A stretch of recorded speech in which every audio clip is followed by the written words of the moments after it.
Every morning is an eye-opening morning on CBS This Morning. Start with responsible, intelligent information and conversation. Start with world-class original reporting. Start thinking. CBS This Morning. Succeed in the coming 2 years to improve our economics status, we can have a kickoff for a much better future. We still need U.S. support. We still need Gulf support, and we still need a lot of investments to be injected into the Egyptian economy. This is an accumulated problem over the years, and that is why we are calling on all our friends to stand by us. You mentioned human rights. There's also freedom of expression. And there are those who say there was more freedom of expression under the Morsi regime than there is today in Egypt. That there was more open debate, more freedom of expression. Do you agree with that? And if so, why? No, I don't agree. And I'm honest. I'm very sincere with you. The media has not changed. Everybody can speak their mind in the newspapers and in the talk shows. Anybody can be criticized in the media, from the president to any state institution. There is no limitation, and this is final. There is no limitation on freedom of expression in Egypt, and we are very keen on ensuring that. Let me cite a couple of examples. Number one, there was a comedian, very famous, who came here and created a program similar to our own Jon Stewart. It was a satire. That program was taken off the air. That's not freedom of expression. That's one example. Why was the program taken off the air? I hope you believe me, we had nothing to do with that at all. Here's something you do know about as well. The Al Jazeera journalist. Now, I realize you believe it's in the courts, in the judiciary. John Kerry spoke to you about this. I have asked this question often. You shouldn't be imprisoning journalists.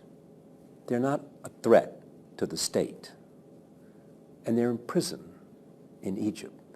And you could do something about that. Why haven't you? I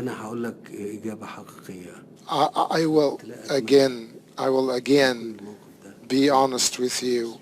I wish Egypt had not been facing such a situation in Egypt. Regardless of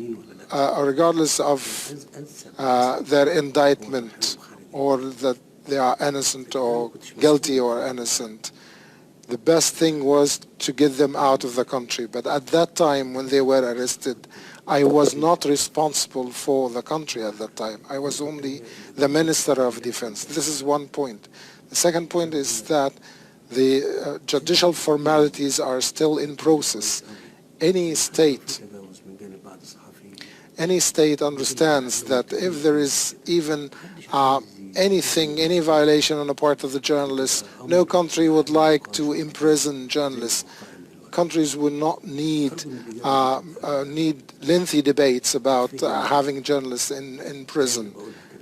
I hope that I'm clear and understood. I wish they hadn't been arrested or even standing a court. Then why don't you do something about it? Now I can't. Why not?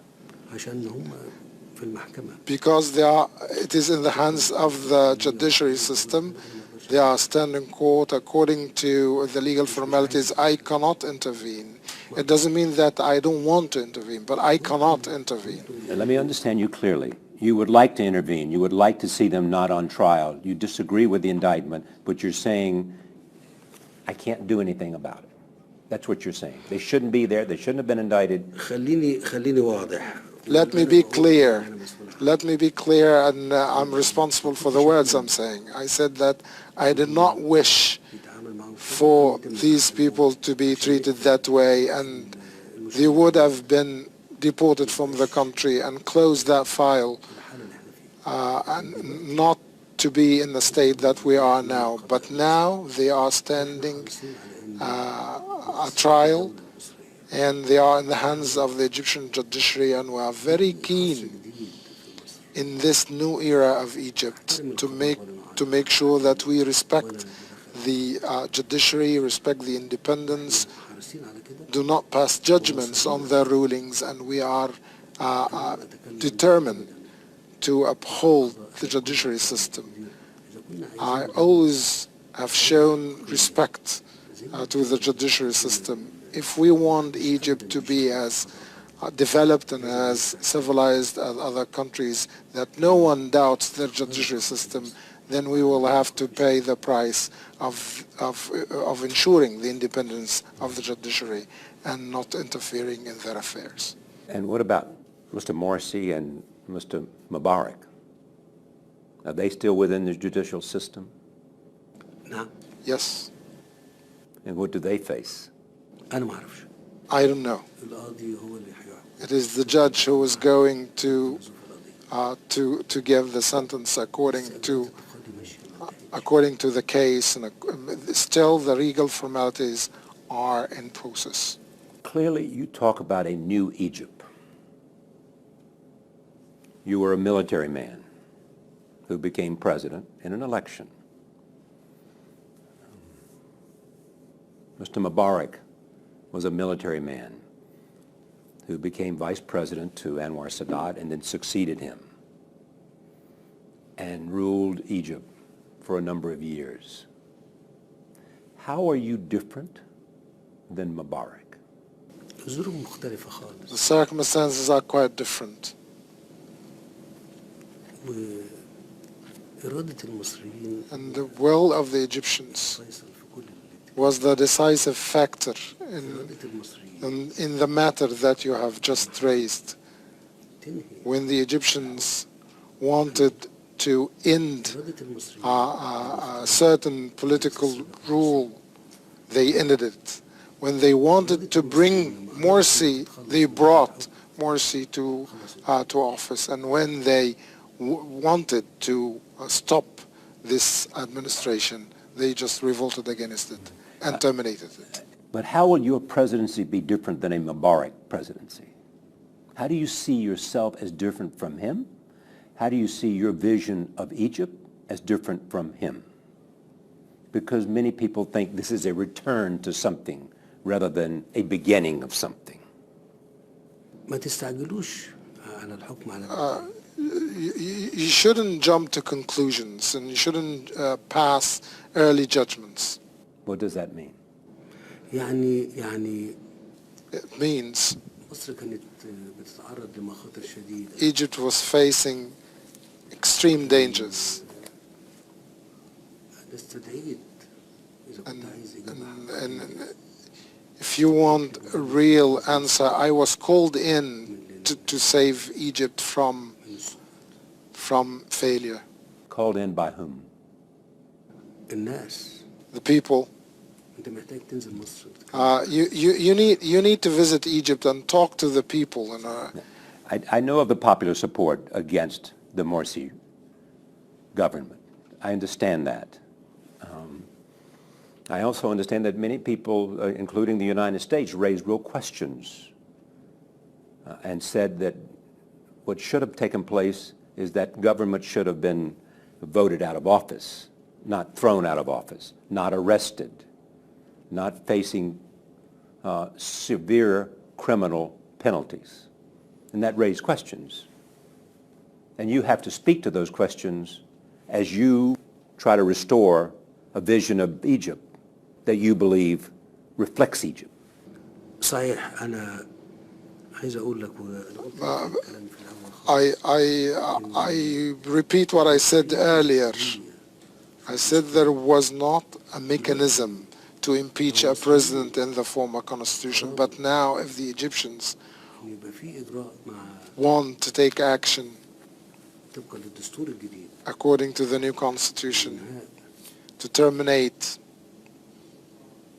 الرئاسة قبل مضي المدة the term of presidency before ما كانش الكلام ده موجود. before completion. Now they can with the impeachment mechanism, but the previous constitution did not have that mechanism. The only way to do that was through protesting and resorting to aggressive actions. I mean, the interesting thing about you is that you were a military man, and after Tahrir Square, to the surprise of some people, you became the defense minister. And now I sit here, and you're the president of the country.